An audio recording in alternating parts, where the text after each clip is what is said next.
예, 오늘 창세기 19장 말씀 같이 살펴보겠습니다. 창세기 19장.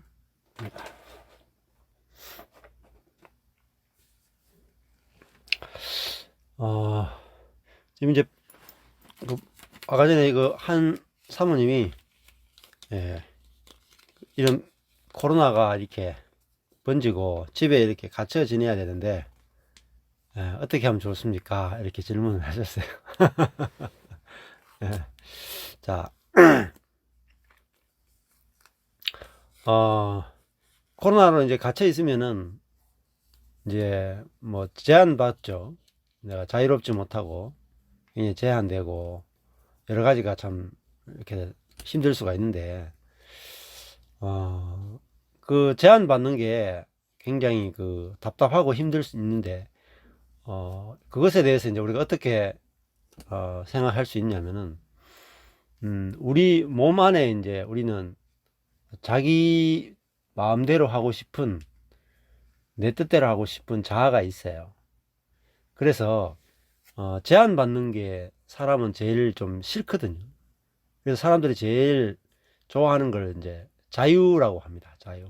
그러니까 미국에 오죽하면 그 자유의 여신상을 세워놓겠습니까? 그래서 정말 자유롭기를 누구나 원하죠. 그 자유로우려면은 모든 것들이 내가 원하는 대로 돼야 사람은 자유롭다 이렇게 생각을 합니다. 근데 모든 것이 내가 원하는 대로 되려면은 다른 말로 하면 하나님처럼 돼야 자유로울 수가 있어요. 예, 충분한 능력과 충분한 지혜가 있어야 자유로울 수 있겠죠.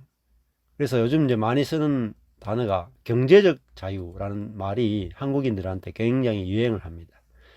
돈을 돈을 내가 노력해서 버는 게 아니라 돈을 벌 수 있는 다양한 루트를 만들어 놓고 돈이 돈을 벌게 하는 원리를 이제 배워서 노력하지 않고도 저절로 돈이 돈을 벌도록 그 시스템을 만들어 놓는 거죠. 그래서 그런 자본주의 안에서 돈이 돈을 만드는 방법을 연구해 가지고 적용해 가지고 꽤 괜찮게 성공하는 사람들이 꽤 있어요. 뭐 주식 투자하는 법, 뭐 부동산을 통해서 돈을 버는 법, 또 그다음에 그 글을 쓴다거나 여러 가지 방법으로 경제적 자유를 이루기 위해서 요즘 한국의 젊은이들이나 또 중년이나 상관없이 경제적 자유 열풍이 이제 불고 있어요. 그래서 모두가 이제 자유롭고 싶다는 거죠.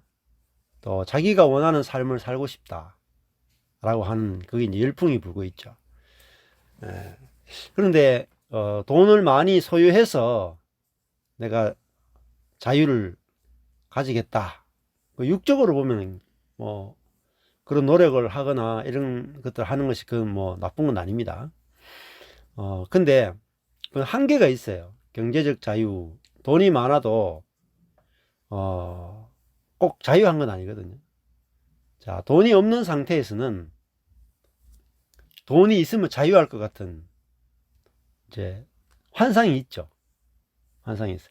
그러니까 돈이 없는 사람이 돈을 내가 그 저도 그렇잖아요. 저도 뭐 제가 대학교에 이제 한 15년 이렇게 될 때는 대학교에 이제 그 강사로서 좀 시간 강사로서 강의를 한 적이 있는데 그때 이제 학생들한테 이렇게 물어봤어요. 장래 희망이 뭐냐 이렇게 물어보니까 하나님 바로 밑에 있는 게 있더라고요.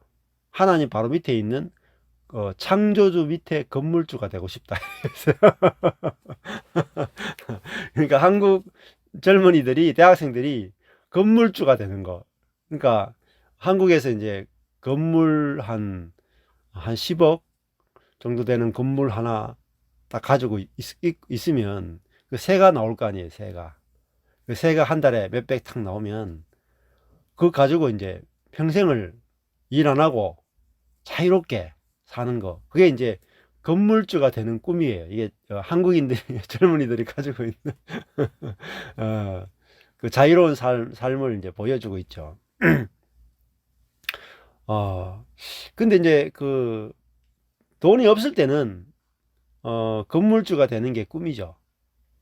또 건물주가 되면 진짜 또 자유로울 거냐? 아닙니다. 그냥 사람의 마음, 사람의 이제 그 몸 안에는 하나님처럼 되고 싶은 게 있기 때문에 그 수준이 되면 그 다음 단계의 욕망이 자동적으로 생겨납니다. 그게 이제 매슬로우의 그 욕망의 이렇게 단계가 있잖아요. 사람의 그 욕망의 단계 가는 게 피라미드처럼 이렇게 만들어져 있죠. 그래서 사람을 잠을 안 재우잖아요. 경찰이 옛날에 이제 우리나라에서도 경찰이 지금도 마찬가지인데 피해자를 이렇게 의심되는 범죄인을 딱 데려가잖아요. 근데 고문 방법 중에 하나가 뭐냐면 옛날에는 막 때렸어요. 물고문, 전기고문 막 했거든요. 근데 요즘은 이제 그런 고문을 하면 안 되니까 그래도 조금 통하는 고문 중에 하나가 잠을 잘 안 재우는 그게 고문 중에 하나가 있어요. 경찰관이 돌아가면서 계속 신문을 하는 거예요. 그러면은 한 3일 정도 지나면요. 잠을 안 재우고 했던 질문 또 하고 했던 질문 또 하면 처음에는 거짓말 했다가 나중에는 잠자고 싶어가 너무 피곤해가지고 될 대로 되라 해가지고 진실을 이야기해버려. 그런 고문이 있어요. 근데 그 사람이 이제 제일 기본적인 것이 그 잠자는 욕구단 말이에요. 잠을 안 재우면은 내가 잠만 자면은 소원이 없겠다 이렇게 이야기해요. 그러면 잠을 딱 재우잖아요. 그러면 잠 자고 나면 어때요? 소원을 성취했죠. 그 사람은 굉장히 행복할 것 같잖아요. 잠자고 나면 배가 쪼르륵 고프다니까요.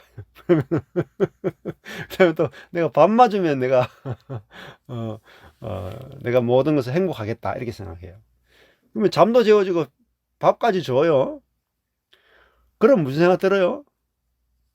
내가 여기 잡혀 있으니까 깝깝해 못 살겠다. 밖에 바람이라도 쉬고 싶다 이렇게 나와요. 어, 그래도 바람 쐬면 또 그것만 됩니까? 어, 뭐 다양한 욕구들이 사람을 만나고 싶다 뭐 온갖 욕구들이 다 생깁니다.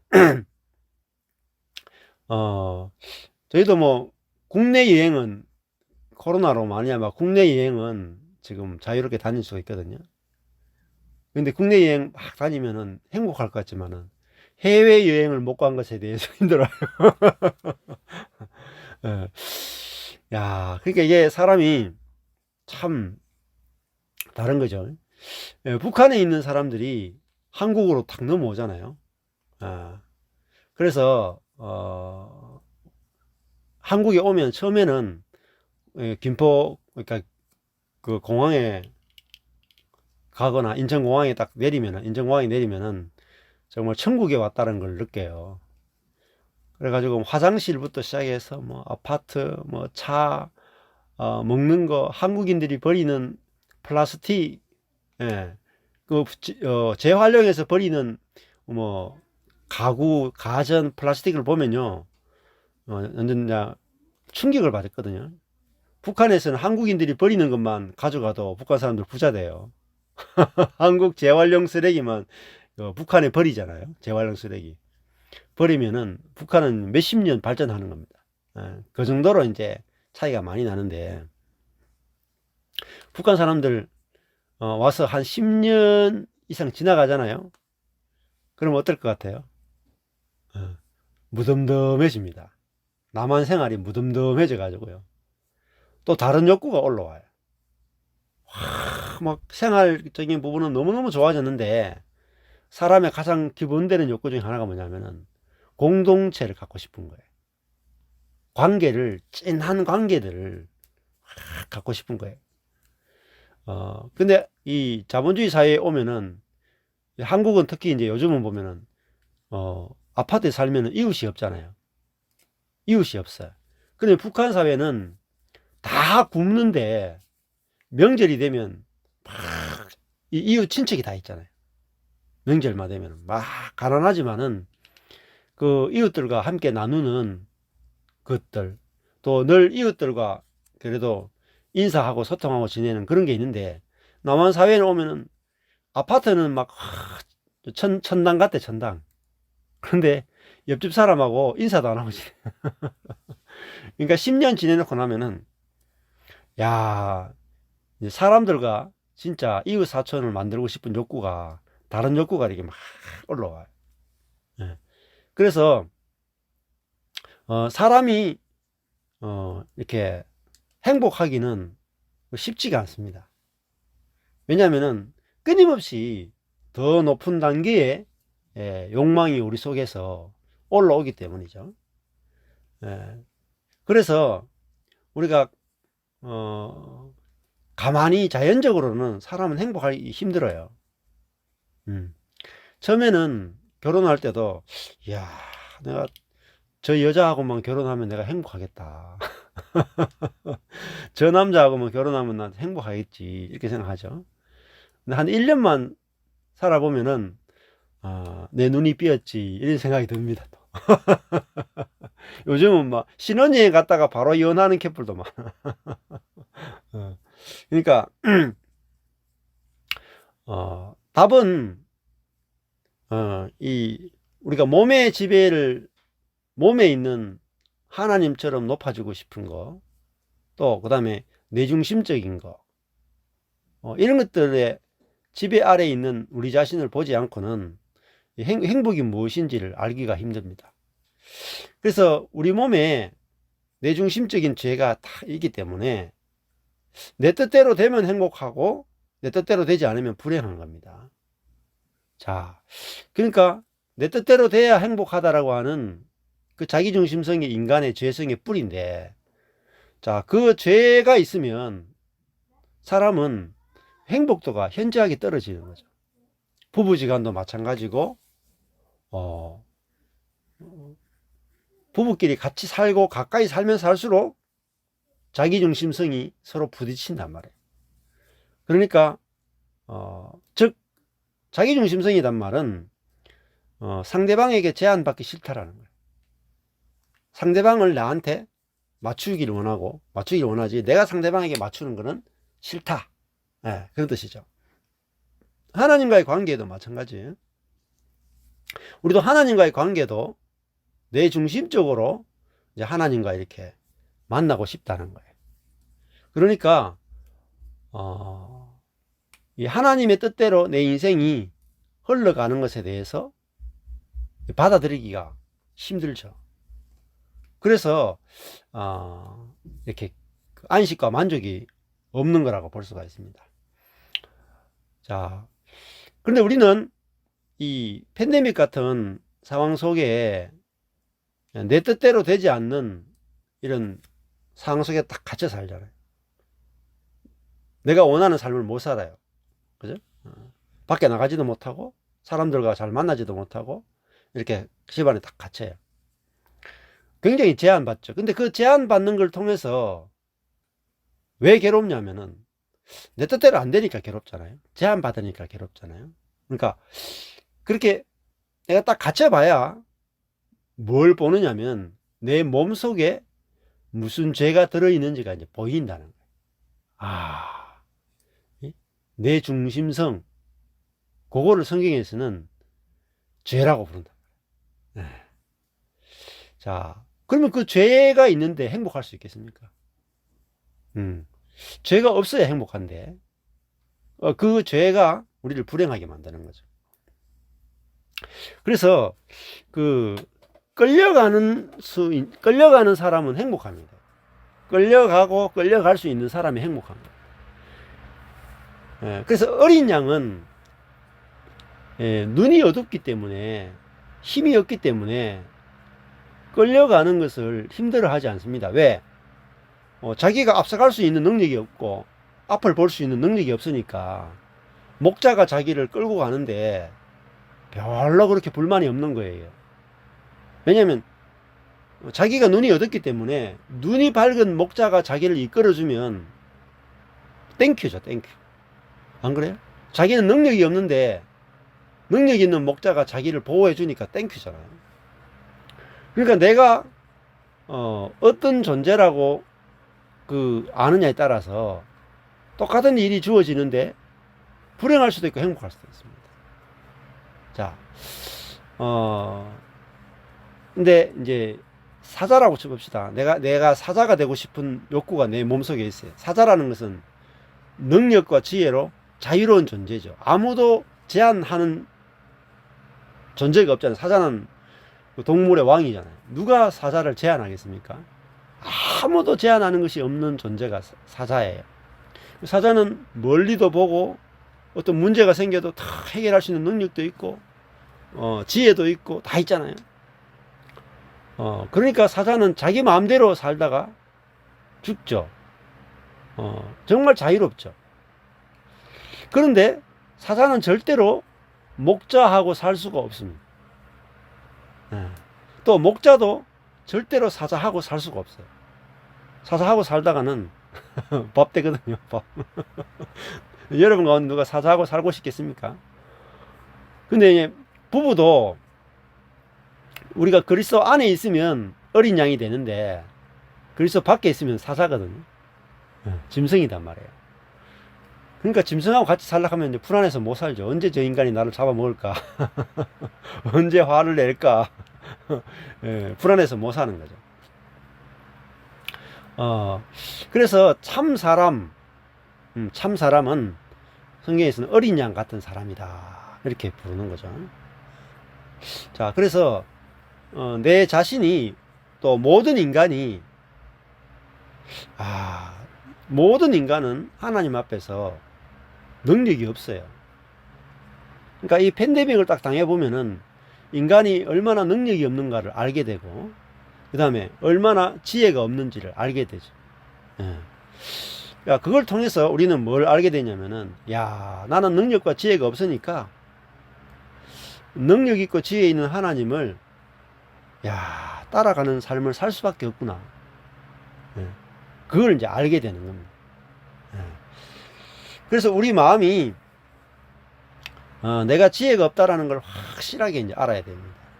아까 전에 이제 사모님이 이런 상황에서 어떻게 해야 됩니까? 이런 상황이 오리라고는 몰랐잖아요. 또 이런 상황을 해결할 수 있는 지혜도 없죠. 이런 상황에 제한받을 수밖에 없죠. 그 말은 지혜도 능력도 없는 존재라는 거예요. 그래서 인간이 진짜 능력과 지혜가 없는 존재구나, 이걸 확실하게 알면 내 능력과 내 지혜를 신뢰하지 않게 돼. 내 능력과 내 지혜를 어떻게 보면요, 미워하게 됩니다. 그래야 하나님이 내 인생을 이끌어가는 것이 가장 좋아 보이고 가장 지혜로워 보이고 가장 좋아 보입니다. 자, 예를 들어 보면은 제가 이제 개척해서 10년 정도는 미래가 보였어요. 교회를 이렇게 하면 되겠다, 이렇게 큐티를 하면 되겠다, 1대1을 하면 되겠다, 소그룹을 하면 되겠다, 내적 치유를 하면 되겠다, 예배 사역을 하면 되겠다, 뭐 성령 사역을 하면 되겠다, 제자 훈련을 하면 되겠다, 리더 훈련을 하면 되겠다, 그런 여러 가지 이제 프로그램이나 또 가르칠 거 제가 하면 되거든요. 세미나 가서 배워와서 배워온 걸 가지고 교회에 적용하고, 그렇게 하면은 교회가 이렇게 되겠다, 이렇게 다 보인단 말이에요. 교회의 미래가 보이고, 또 이렇게 하면 될 수 있다는 그 지혜가 생기고, 또 그렇게 하면 되는 능력이 있고 그러겠단 말이에요. 그래서 제가 갖고 있는 능력과 지혜로 교회를 했어요. 그 10년 딱 했는데 교회가 4개로 딱 쪼갈라진 거예요. 그때 이제 제가 깨닫게 된 게 뭐냐면, 세상에 제일 믿을 수 없는 게 내 지혜와 내 능력이더라고요. 진짜 제 능력의 끝을 봤어요. 제 지혜의 끝을 본 거예요. 그걸 딱 보고 나니까 제가 제 능력을 신뢰할 수 없어요. 제가 제 지혜를 그때는 10년 동안은 진짜 이게 맞다고 생각했거든요. 진짜 이게 성경적이고 진짜 이렇게 하면 된다고 생각해요. 그 확신, 그걸 가지고 갔는데 반대로 교회가 딱 4개로 쪼개지니까, 그리고 그렇게 10년 동안 훈련시킨 성도들 속에서 자기 중심성이 딱 나와보더라고요. 내 방식대로 살고 싶습니다. 내 목회를 하고 싶습니다. 나는 당신 밑에 있기 싫습니다. 나도 한번 대빵 되고 싶습니다. 이렇게. 이야, 답이 없대요, 답이. 10년 동안 훈련시켰는데 그 사람 속에서 나는 내 교회 만들고 싶고, 나는 내 목회하고 싶고, 나도 담임 목사하고 싶고, 나는 누구 밑에 있는 거 싫습니다. 이렇게 나와요.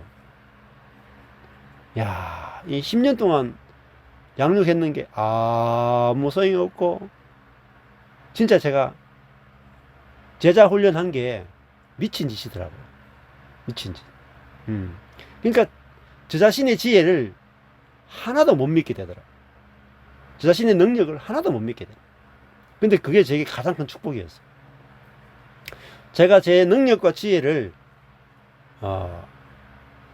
이제 미워하게 된 거죠. 예. 왜냐면 제가 제 능력과 제 지혜로 10년을 하고 나니까 꼬로박으니까 야, 앞으로 내 능력으로 하고 싶은 생각이 없어져요. 지긋지긋해지더라고요. 제 지혜로 살고 싶은 생각이 없어지는 거예요. 지긋지긋해. 내 지혜가 싫어. 내 능력도 싫어. 그렇게 되니까 저절로 하나님이 이끌어 주세요.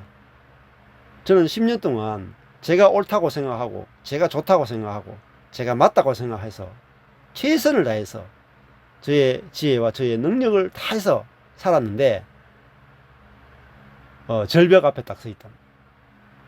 야, 그러면서 이제 저의 능력과 저의 지혜를 미워하게 된 거예요. 근데 사실은 저의 능력과 저의 지혜가 아니라 제 몸 안에 있는 사단의 능력과 사단의 지혜였던 거죠. 야, 그래서 내 능력을 의지하고 내 지혜를 의지하는 것은 곧 사단을 의지하는 것과 동일합니다. 그걸 보고 나니까 내가 뭔가 하려고 하는 게 없어지더라고요. 하나님이 저의 앞길을 인도하지 않으면은 저는 아무 데도 가도 또 똑같은 일을 당할 겁니다. 또 동일한 10년을 하고 또 다 무너지는, 바벨탑을 쌓았는데 다 무너지는 그런 일들이 저에게 있습니다. 저는 저의 생각을 신뢰할 수 없고요. 저의 판단을 신뢰할 수 없습니다. 자, 선악과가 뭐냐면 선악과. 네, 선악을 아는 지식이죠. 선악을 아는 지식. 이게 무슨 뜻이냐면요. 좋고 나쁨을 아는 지혜를. 좋고 나쁨을 아는 지혜. 이건 분명히 좋다, 나쁘다 하는 그 지혜가 딱 가지잖아요. 그러면요, 정령주굴이라는.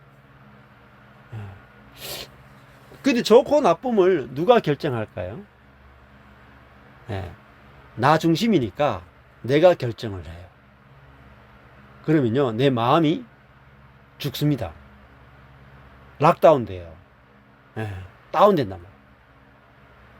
왜냐면 내가 중심이 돼가지고 이 상황이 좋다, 싫다 결정해버렸기 때문에, 이미 싫다, 나쁘다 결정해버리니까 머리가 결정하는 순간에 감정이 다운돼 버립니다. 못 일으켜요. 그러니까 내가 생각과 감정이 왜 이렇게 다운되냐 하는 것은 한마디로 하면 선악과를 먹었기 때문이다. 선악과. 좋다 나쁘다를 내가 결정했기 때문에. 그렇잖아요. 예를 들면은 우리 이제 한 목사님 가정이 아주 좋은 데로 이사를 하셨죠. 자, 이사하면 참 좋죠. 집도 보니까 너무너무 아름답고 좋더라고요.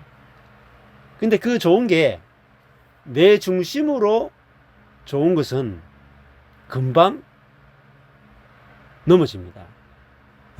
그러니까 이 내 중심으로 좋은 게 아니고 하나님이 여기 살게 하셨으니까 참 좋습니다. 하나님이 우리에게, 당신에게 가장 좋은 곳을 주셨으니까 저한테도 좋습니다. 이게 하나님 중심이에요. 하나님이 나를 이 집에 살게 하셨으니까 오죽 좋겠습니까? 안 그래요? 그 사람은 계속 좋은 거예요. 여기 살아도 좋고 저기 살아도 좋아요. 내 중심성이 없으니까 좋은 거란 말이에요. 근데 나는 이 집에 살고 싶은데 아니 나가라니요. 또 어디 갑니까? 이제 그때부터 다운되는 거예요. 다운. 예? 자, 그래서 뭐 이번에도 토요일, 일요일 해서 부산에서 또 이렇게 에, 형님 누님이 이렇게 해가지고 두 분이 오시고 또 한 분이 더 오시고 세 분이 오셨거든요. 그래 같이 이제 1박 2일로 같이 말씀 나누고 교제를 했거든요. 그래서 하니까 이제 간증하시는 것 중에 하나가 내가 예수 믿는 40년 정도 이렇게 생활하는데 지금 같은 평안은 맛본 적이 없다 이렇게 이야기하시더라고요. 예. 그 전에 일이 잘 될 때는 막 평안하고 기뻤는데 일이 안 되면 불안하고 이랬단 말이에요. 그 환경에 따라서 평안과 불안이 늘 이렇게 시소를 타는 삶을 살다가 지금은 환경이 아무것도 바뀐 게 없는데 계속 마음이 평안하다는 말씀을 들으니까 몸과 혼과 영이 구분되어지니까 내가 불안한 것이 어디서 왔는가? 나의 불안이 어디서 왔는가? 그 시편에도 그런 찬양이 있잖아요. 내 영혼아 어찌하여 낭망하는가? 내 영혼아 어찌하여 너는 낭망하는가? 너는 하나님을 바랄지어다. 이렇게 말하죠. 그러니까 그 시편이 참 독특해요. 내가 나에게 말하거든요. 그쵸? 예. 내 영혼아, 왜 낭망하는가? 왜 낭망하겠어요? 예. 여호와를 바라보는 것이 아니라 자기를 바라보고 있기 때문에 낭망이 되잖아요. 그러니까 너는 여호와를 바랄지어다. 이렇게 이제 자기가 외치는 거잖아요. 자, 그래서 제일 전제가 뭐냐면요.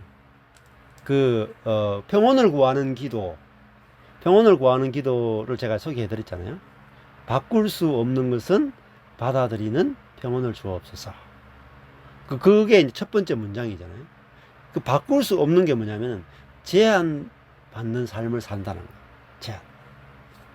그래서 우리는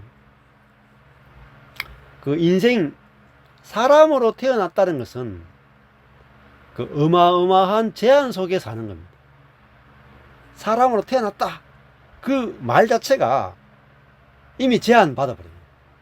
사람 자체가 이미 제한적 존재예요.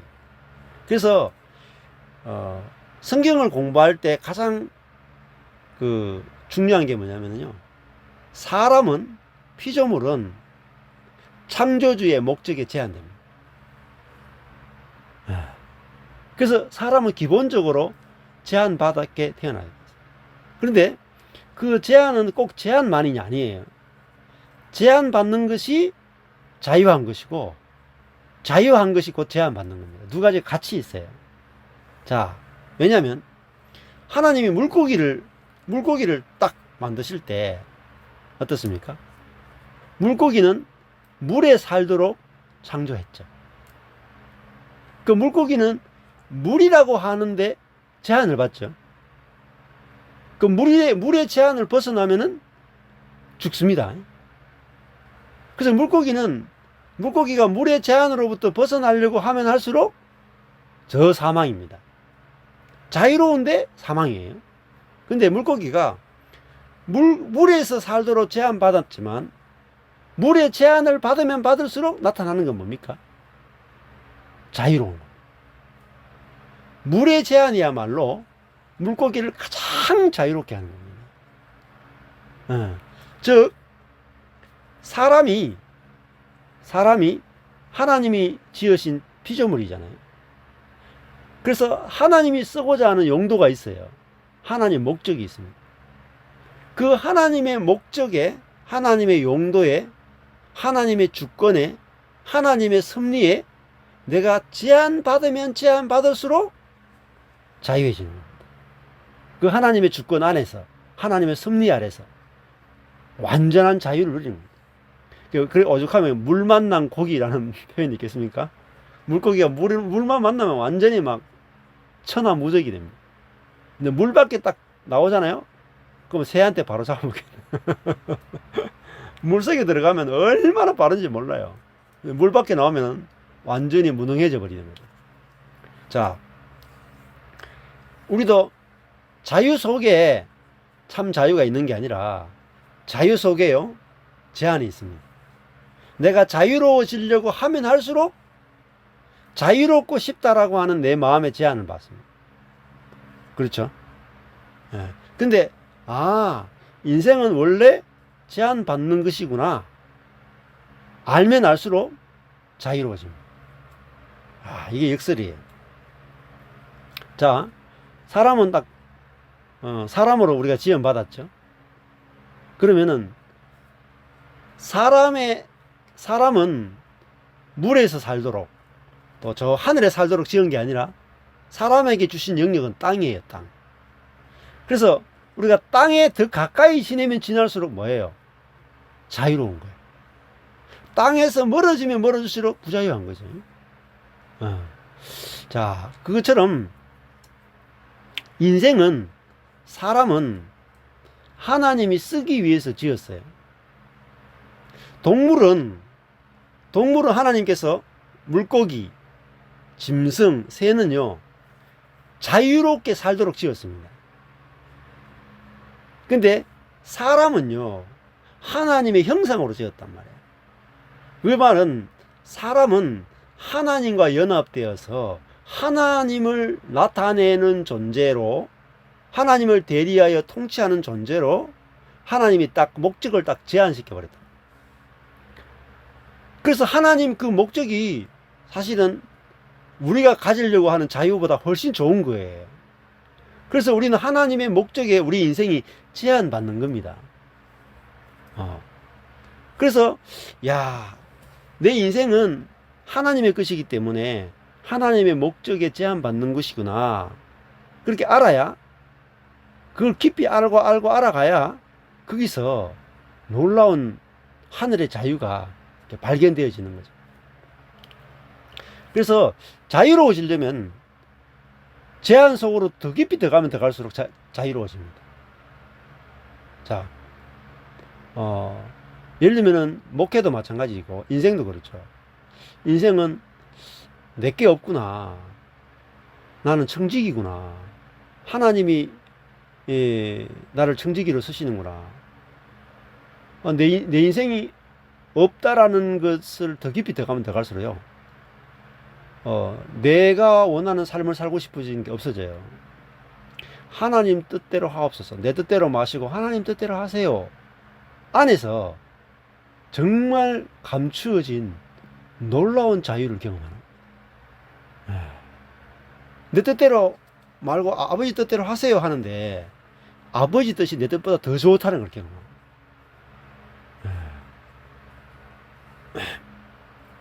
그렇죠.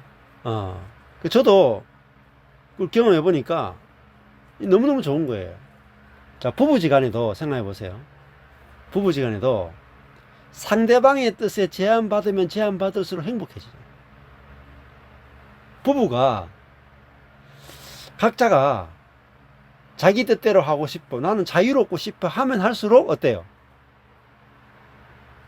그래서 힘들어요. 안 그래요? 남편은 나는 당신으로부터 자유롭고 싶어, 나는 자유로운 영혼이야, 이렇게 해서 하면은 아내가 가만히 있겠습니까? 야 인간아, 그러면 나하고 왜 결혼했어? 이럴 아니에요. 또 아내가 여보 나를 구속하지 마, 나 자유롭게 살고 싶단 말이야. 그러면 남편이 그럼 나 외로워 못 살겠는데 딴 여자 알아볼까? 이렇게.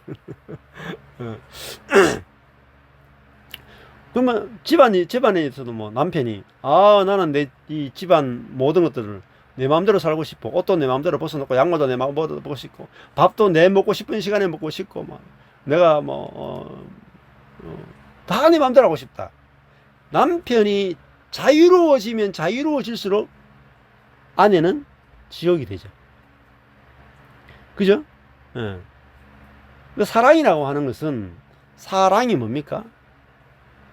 나의 자유를 제한하는 거잖아. 그죠? 근데 우리 속에 그리스도의 영이 있어야 내가 비워진 존재라는 게 되고, 내 중심성이 비워져 가지고 내 뜻대로 안 사는데 굉장히 행복해져요. 네. 내 뜻대로 못 사는 게 제한받는 거잖아요. 근데 제한받으면 제한받을수록 더 행복해진다니까요. 진짜 참 자유는 상대방에게 완전히 상대방의 것이 되면 자유로워집니다. 남편이 내 인생은 오늘부터 당신의 것입니다. 당신 마음대로 쓰세요. 이러면은 막 자유로워. 자유로워. 당신 마음대로 쓰세요 했는데 아내가 그 마음대로 쓰겠습니까? 더 좋게 쓸 거란 말이야. 더 좋게. 부부가 서로가 그렇게 하면은 얼마나 자유로운지 몰라요. 자, 성경에서 말하는 참 자유가 뭐냐? 참 자유. 참 자유는 서로 종로로 살아요. 서로에게 제한받을 수 있는 자유예요. 이게 완전한 자유입니다. 완전한 자유. 그러니까 사람이 내 인생은 하나님 뜻대로 다 돼도 좋습니다. 내 뜻대로 하나도 안 돼도 좋고요. 하나님 뜻대로 다 되면 좋습니다. 이게 종로로 타는 거죠. 하나님께 종로로 타는 거죠. 그러면 하나님과 다툴 일이 없어요. 자유한 겁니다. 그러니까 내 안에서 종로로 탈 수 있는 자유가 있으면 종이 돼도 되고 자유인이 돼도 돼요. 어디 가나 자유합니다. 어디 가나 자유해요. 어디 가도 자유합니다. 어떻게 돼도 자유합니다. 자, 그게 이제 선악과가 없다라는 거예요. 내 중심으로 이게 좋다. 이게 나쁘다. 집에 있는 게 좋다. 나가는 게 좋다.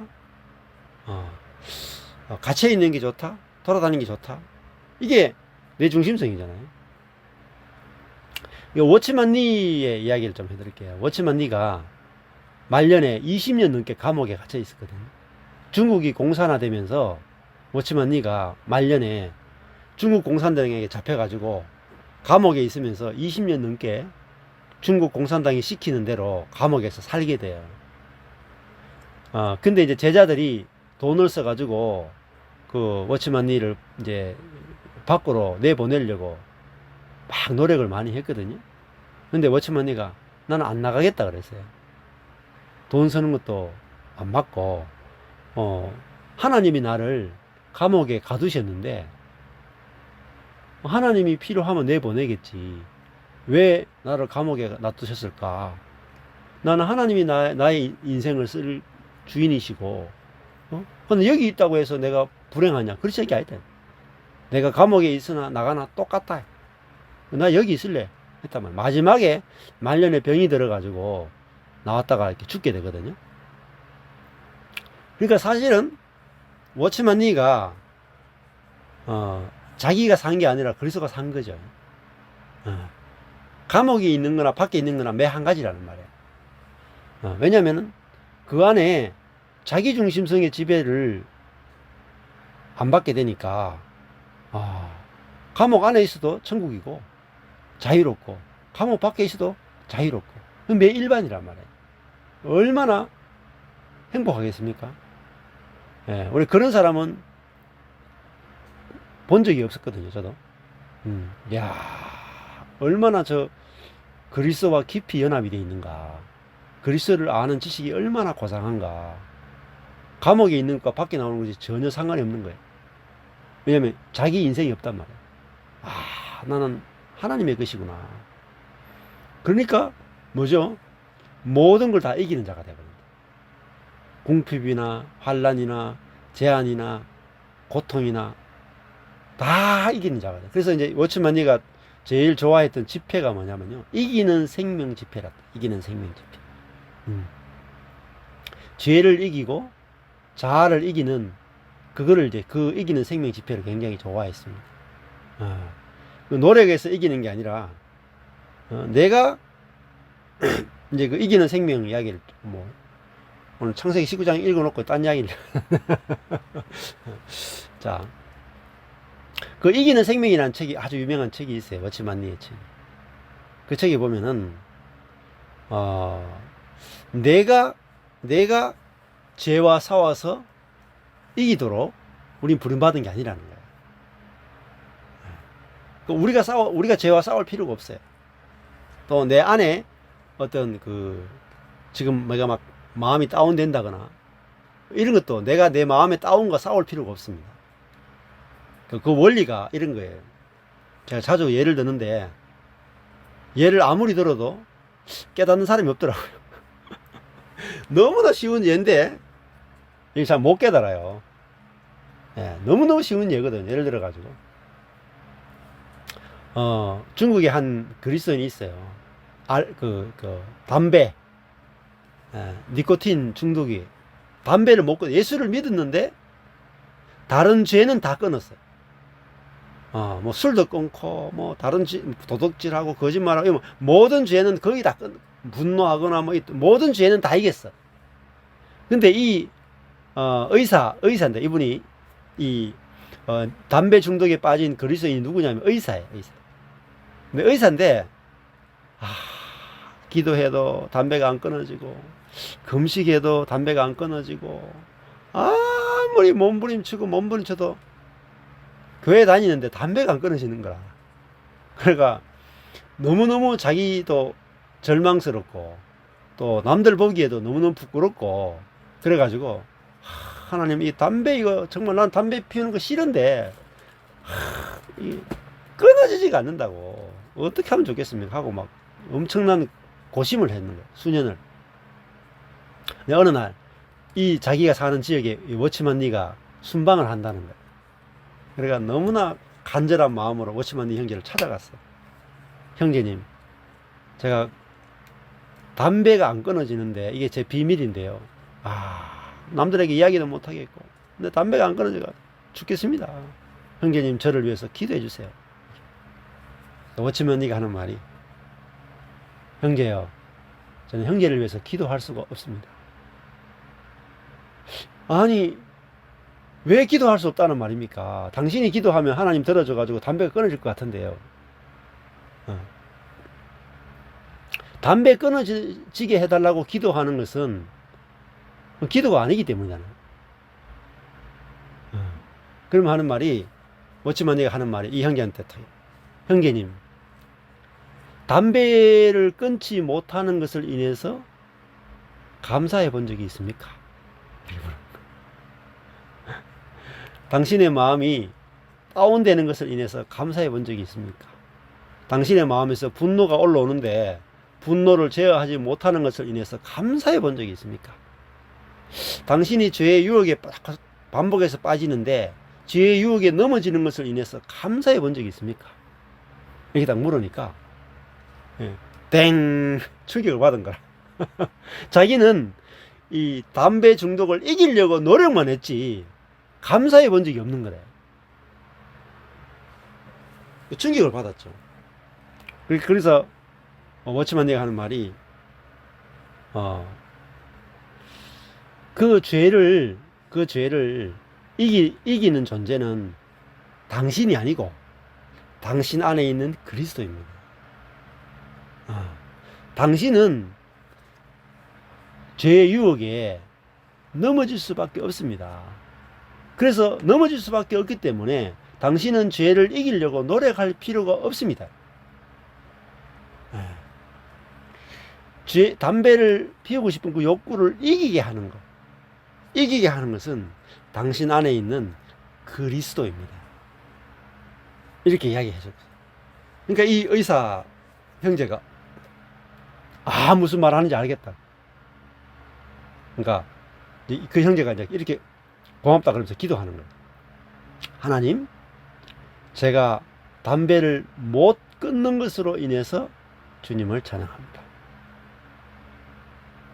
그리고 내 안에 그리스도께서 담배를 끊게 하실 것을 인해서 또한 감사합니다.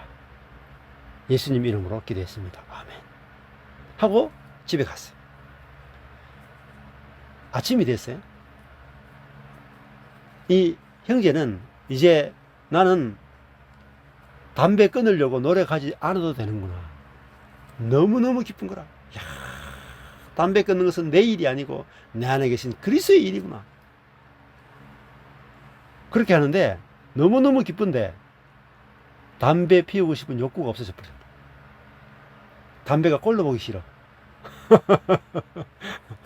그렇게 내가 담배 끊으려고 노력했는데 수년을 노력해도 담배 안 끊어졌는데, 담배를 끊는 거, 죄를 이기는 것은 나의 일이 아니라 내 안에 그리스도가 하실 일이구나, 이렇게 아니까 즉시 기쁨이 넘치고 안식을 누리고 죄도 저절로 끊어지게 됐다. 자, 이게 이기는 생명이라는 책에 나오는 아주 중요한 예거든요. 그러니까 우리도 내 안에 담배를 피우고 싶은 욕망, 혹은 어떤 그 염려하는 거, 분노하는 거, 뭐 자기중심적인 거, 우리 속에 참 많은 것도 있죠. 그래서 어떻게 이기느냐? 내가 이기지 못하는 것을 인해서 감사해 본 적이 있는가? 이기려고 노력만 했는가? 기도만 했는가? 아니면 나의 약함을 인해서 이기지 못하는 약함을, 무능력을 감사해 본 적이 있는가? 그리고 그것은 내 안에 계신 아버지가 하실 일이라는 것을 인해서 내가 아버지가 하실 것을 신뢰하는 가운데 내가 안식하고 쉬어 본 적이 있는가 하는 거죠. 그래서 이 원리가 그 이기는 생명의 가장 중요한 원리예요. 그래서 내 안에서 어떤 것이 죄든지 어떤 감정이든지 올라올 때 내가 싸워서 이기는 것이 아니라 내 안에 있는 그리스도의 영이 이기는 생명이란 말입니다. 그래서 이걸 알면 우리가 굉장히 쉬워져요. 인생이 너무너무 쉬워지고, 내 안에서 어떤 감정이나 어떤 것이 올라오더라도 내가 싸워서 이길 필요가 없습니다. 그래서 오히려 내가 그 감정에 저도 괜찮아요. 지는 것을 인해서 감사하면 됩니다. 그리고 내 안에 그리스도의 생명이 와 있다는 사실을 인해서 감사하면 되는 거예요. 그러면 하실 일은 주님이 하신다는 거예요. 자, 그러면은 우리가 어떤 상황에서도 내가 이기는 것이 아니라 내 안에 있는 그리스도가 이길 것을 인해서 우리 감사하면서 그리스도가 이기는 것을 우리가 보고 듣고 누리고, 또 우리가 그리스도를 자랑하는 그런 우리의 삶이 됐으면 좋겠습니다. 감사합니다.